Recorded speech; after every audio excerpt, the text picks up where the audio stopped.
My name is Olivia Carter. I'm 36 and I own a clothing boutique in a quiet neighborhood of Denver. That day started like any other: shelves to restock, invoices to review, customers to greet with a practiced smile. Until I checked my phone between helping a woman choose a cardigan. I'm leaving. I'm flying to Tampa with someone who actually understands me. Don't bother calling. I already drained our joint account. You can keep your little store. Good luck, from Ethan. My husband of 13 years. I stared at the screen for a moment.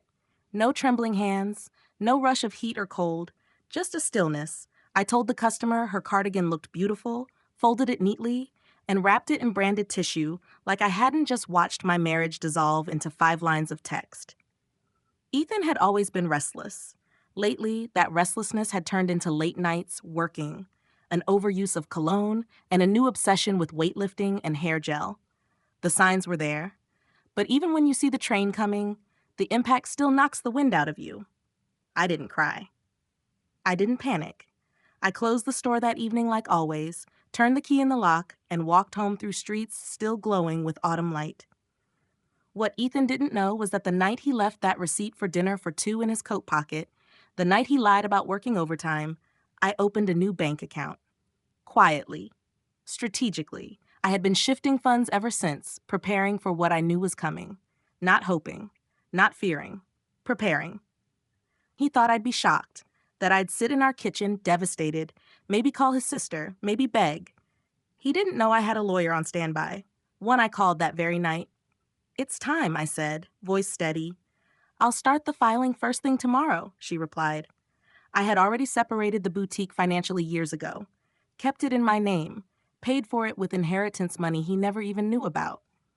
He called it your little store when he was angry, but it pulled in twice what his sales job ever did. He never noticed. Later that night, I poured myself a glass of the good red I'd been saving, not for celebration but for clarity. I stood in the doorway of the house I owned outright. He always wanted to add his name to the deed. I always said, "Maybe later." He laughed, not realizing that maybe later meant never. Then the second message came. "You're not getting younger, but you've got that business to keep you company. Don't say I didn't warn you." I saved the screenshot and smiled. I'd warned him too. He just didn't know it. Let him trip over his own ego. The morning after Ethan's message, the city was cold and bright.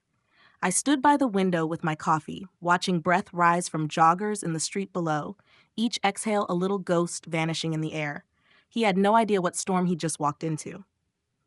At 9:14 a.m., a new message came. "Did you block the credit card? The hotel says the reservation is gone." "What the hell, Olivia?" I didn't answer. Instead, I forwarded the text to my lawyer and opened my laptop.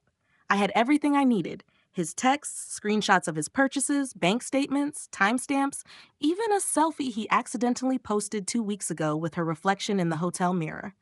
Rookie mistake. Ethan thought he'd won some grand prize. That his 20-something real estate assistant with a fake tan and dreams of a TikTok channel was his new life upgrade. What he didn't realize was that I'd already won the moment I stopped playing by his rules. I called the credit card company that afternoon. "Yes, I'd like to report misuse," I said calmly. "Charges made on a joint card by someone no longer authorized." "Do you have proof?" the rep asked, professional but curious. "I have messages, dates, and an admission of guilt." She paused. "We'll cancel the card immediately. The charges will be disputed. Do you want him removed from all accounts?" I exhaled slowly. "Yes, all of them." By the time Ethan and his new girlfriend arrived at the airport, the tickets were void. The hotel reservation was gone. His cards were declined. I imagined them standing in line, him trying to joke his way through it, her fake lashes fluttering in confusion. Let them burn a little. Let the wind of consequence touch his skin for once. That evening, he sent another message. "Look, this doesn't have to get ugly. I'll come by next week and grab my things. We can talk like adults. You don't need to get emotional." Emotional. The word men like Ethan use when they realize they're no longer in control. I didn't respond. I was already drafting the asset freeze paperwork with my lawyer. We had grounds: admitted financial misconduct, unauthorized use of joint funds, premeditated abandonment. By the time he showed up at the door 3 days later, smug, dressed in a tight shirt he thought made him look younger, The papers were already waiting for him on the dining table. "What's this?" he asked, lifting the envelope. "Read it." He did. I watched the blood drain from his face. "This is a freeze." "Correct. On all joint assets. You made your move, Ethan. This is mine." "You can't do this. You've always been civil." I stepped closer, my voice calm. "I was civil until you mistook that for weakness." He left in silence. No yelling no threats. Just a man who realized too late that the story he thought he was writing now had a different author. 2 days passed. Ethan went silent. Maybe he was regrouping. Maybe Ashley's Airbnb wasn't as glamorous as he imagined. Maybe he was busy spinning the story to his family, rewriting himself as the victim of a cold, ungrateful wife. I didn't care. At the boutique, things were steady. Orders came in, clients browsed, and my staff, all women who knew how men like Ethan operated, worked with quiet support. No one asked questions. They didn't need to. By Wednesday, the messages resumed. "I think we should be fair about all this. I helped you with the store, remember? We should talk about dividing it." The store. The same one he used to mock. The one he said was cute and quirky, like it was some weekend craft project. Now he wanted to share? I laughed. Not bitterly, just truthfully. The kind of laugh that comes from knowing you're 5 moves ahead on the chessboard. My reply was short. "Everything related to the store has been legally and financially separate from the beginning. Your name isn't on a single document. Please refer future questions to my attorney." He didn't take it well. "Wow, Ice Queen mode activated. You're really turning into someone else. You used to care." "No, Ethan, I used to care about you. Now I care about me." I forwarded the message to my lawyer, who simply replied, "Excellent. We'll include that one too." Friday brought a visit from Ethan's sister, Amanda. She walked into the boutique mid-afternoon wearing an oversized sweater and an expression of complicated shame. "I just came to say," she hesitated, shifting her weight. "I didn't know it was that bad. He told us you were cold, controlling, that you belittled him." I raised an eyebrow. "Did he mention emptying our account or using our credit card to book a getaway with his girlfriend?" Amanda looked down. "No, he left that part out." "Of course he did. He's staying with some guy from work now," she added. "Ashley's gone. Apparently, living in a guest room wasn't as fun as she thought." I didn't reply. I didn't need to. Amanda saw enough. She lingered for a moment, then picked up a handmade scarf from the shelf. "He always underestimated you, you know. We all did." I rang her up without a word. Later that evening, I poured a glass of wine and opened my laptop. Sales were strong. We just landed a partnership with a local design school for a capsule collection.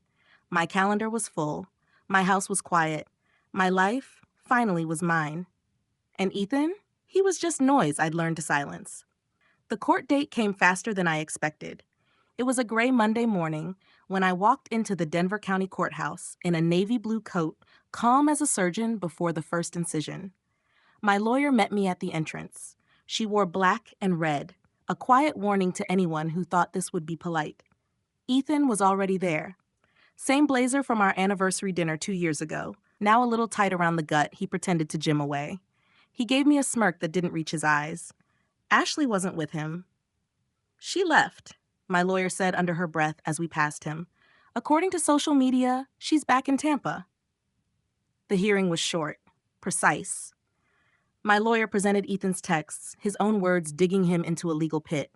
Screenshots of his messages bragging about draining our account, the canceled flight confirmations, the hotel charges. His voice messages dripping with condescension. The judge didn't even flinch. "Mr. Carter," she said, flipping through the documents, "you admit to clearing out a joint account without mutual consent and using those funds for a personal trip with a third party?" He shifted in his seat. I was emotionally distressed. Noted, but irrelevant. She turned to me. "Mrs. Carter, all business assets were held solely in your name from the beginning?" I nodded. "Yes, Your Honor. From the day I opened my shop, all documentation is included." And it was. Down to the date-stamped vendor contracts, tax returns, bank statements. Ethan had never paid attention, thought paperwork was boring. I smiled softly as the judge signed the freeze order and granted me sole control over the remaining joint assets, what little was left. Ethan's lawyer attempted a final plea. "But surely the growth of her business during the marriage entitles Mr. Carter to..." "To what?" My lawyer interrupted smoothly. Mockery? Disinterest? Zero investment of time or capital? The only thing Mr. Carter contributed was a list of insults and poor financial decisions. The courtroom was silent. The ruling was swift. I kept the house, the business, and every dollar I had separated. Ethan was ordered to return what he had taken or face garnishment. His lawyer looked defeated. Ethan looked stunned, like he had just realized the empire he thought he'd stolen had been paper-thin all along.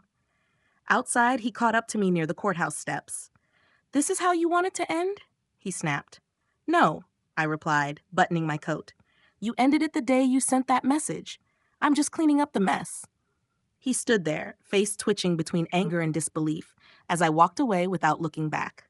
A week after the court ruling, the dust hadn't settled, but I had. The boutique was thriving. Orders kept coming. A local lifestyle blog had featured our winter collection, and foot traffic had doubled. Customers came not just for the clothes, but for the atmosphere, a quiet strength behind every curated display. No one said it, but they all knew. Small towns always know. Meanwhile, Ethan was unraveling. I heard he'd moved in with an old coworker who regretted it by day 3. Apparently, Ethan had a talent for turning every couch into a throne. He tried reactivating his corporate contacts, but most of them ghosted him. Turns out burning bridges looks great until you need to cross one. One afternoon, I received a message from his mother. She never liked me much. Too independent, too focused, too not submissive. "Ethan says you're making things difficult. That you froze his access out of spite." I typed, deleted, then finally wrote, "You raised a man who thought betrayal was a game. I'm just not letting him cheat at it." No reply. 2 days later, Ethan tried messaging from a different number. "You win, okay? Are you happy now? I'm broke, couch surfing, and humiliated. We could have just split things evenly." I didn't answer. I forwarded it to my lawyer. He started showing up around the boutique, hovering across the street, or loitering near the coffee shop next door. He never came inside. But I saw him, shoulders hunched, eyes scanning through the glass like a thief casing the store he once dismissed. It didn't scare me. It saddened me, like watching a magician who had run out of tricks, still trying to pull rabbits from an empty hat.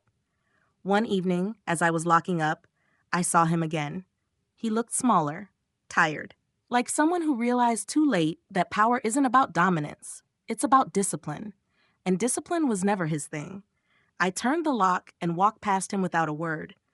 He didn't try to stop me, didn't say my name, just stood there like a monument to his own undoing.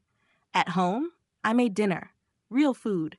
Music played in the background. I read a book by the fireplace and didn't check my phone. No tension, no silence that felt like waiting. Just peace. I had given 13 years to a man who thought love was a ladder, something you climb to reach someone better. And when he thought he'd climbed high enough, he kicked the ladder away. Now he was on the ground, and I wasn't looking down anymore. By the end of that month, everything that used to define my life, my routine, my home, my marriage, had been stripped down to its bones. And I wasn't afraid of the emptiness. I was curious about it. For the first time in years, my calendar wasn't built around someone else's moods. I didn't wait for doors to slam, for messages to be read and not answered, for dinner to be pushed aside with a tired sigh and a complaint about carbs. The quiet now wasn't heavy. It was mine. Ethan kept sending messages, at first angry, then pleading, then nostalgic. He tried guilt. "I always believed in you. I helped you build that shop. Doesn't that count for something?" It didn't, because he never believed in me. He believed in what I could do for him, the security, the image, the stability. I was a foundation he thought he could walk away from and still expect it to hold him up. I let the messages pile up in a folder labeled Closure. My lawyer had everything she needed for the final asset division. His attempts to claim a share of the boutique were denied, again. The judge's ruling was simple: separate business, separate ownership, separate consequences. In early January, a former mutual friend reached out. Julia. She was one of the few who had stayed neutral, quiet through the whole thing. "He's been telling people you manipulated the whole marriage," she said carefully, "that you only stayed until the store took off." I let out a breath. Not angry, just tired. "I stayed until I had to build something to survive the marriage," I said. "He just didn't notice the survival part." She nodded slowly. "He's trying to move back in with his mother. She's not thrilled. I smiled. She told me once I wasn't good enough for him. Guess the guest room's about to get awkward. Later that night, I stood in front of the mirror. The woman looking back at me had changed. She looked older, yes, but steadier. Her eyes weren't searching for permission anymore. Her spine wasn't bent in compromise. She looked whole. I climbed into bed with a warm blanket, my dog curled at my feet, and a book I'd been meaning to read for 2 years. And I thought, not with bitterness, but with gratitude. I lost a marriage. But I found myself, and the trade was more than fair. Spring came early that year. The snow melted faster than usual, as if even the weather was tired of pretending. The trees along my street started budding in pale green like they too were starting over. The boutique expanded. I signed a lease on a second location across town, a sunlit corner lot near a wine bar and yoga studio. The kind of place Ethan used to roll his eyes at. Too trendy, he'd say. Nobody spends real money there. Turns out, people do. Especially women who know exactly what they want. We launched a new collection. I hired 2 more employees, booked my first trip in years, Paris in the fall. For business, yes, but also for breathing. Then, one morning in late March, Amanda, Ethan's sister, walked into the boutique. Her expression was tight, defensive. "He's broke," she said flatly. "Says you ruined his life." I didn't flinch. He ruined his own life. I just stepped out of the way. Amanda didn't argue. She reached into her purse and pulled out a small package. "He asked me to return this, said it's yours." I opened it later in my office. It was my grandmother's brooch, the one he'd once tried to pawn behind my back during our lean years. I'd forgiven him then. Now it just felt symbolic, a final acknowledgement that the past was over. Ethan stopped messaging after that, but I saw glimpses of him. Someone sent me a screenshot of a dating profile he'd made, outdated photos, vague job title, a bio about wanting real connection. The irony was almost too poetic. The man who once mocked emotional vulnerability was now trying to market himself as sensitive. I didn't laugh. I didn't feel pity either. What I felt was distance, and that, more than anything, felt like freedom. The 5-year anniversary of the boutique passed quietly, just the way I wanted it. We hosted a private evening event, just staff, loyal clients, and close friends. Candles, wine, soft jazz humming through the speakers. I stood by the display window for a moment, watching the street outside, a street that had watched me build, break, rebuild, piece by stubborn piece. Inside, laughter bubbled. New faces mingled with the ones who'd stayed through the hard seasons. Someone toasted to Olivia Carter, the woman who turned rock bottom into a foundation. I smiled politely, but in truth, it wasn't about revenge anymore. It wasn't about Ethan. It hadn't been for a long time. He was a paragraph I'd turned into a period. A man who believed control was strength, silence was obedience, and women were meant to orbit men like obedient moons.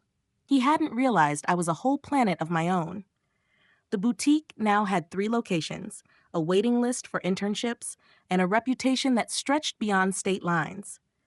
I'd spoken at 2 women's business conferences. Not about my divorce, I never gave him that satisfaction, but about ownership, preparedness, and not apologizing for taking up space.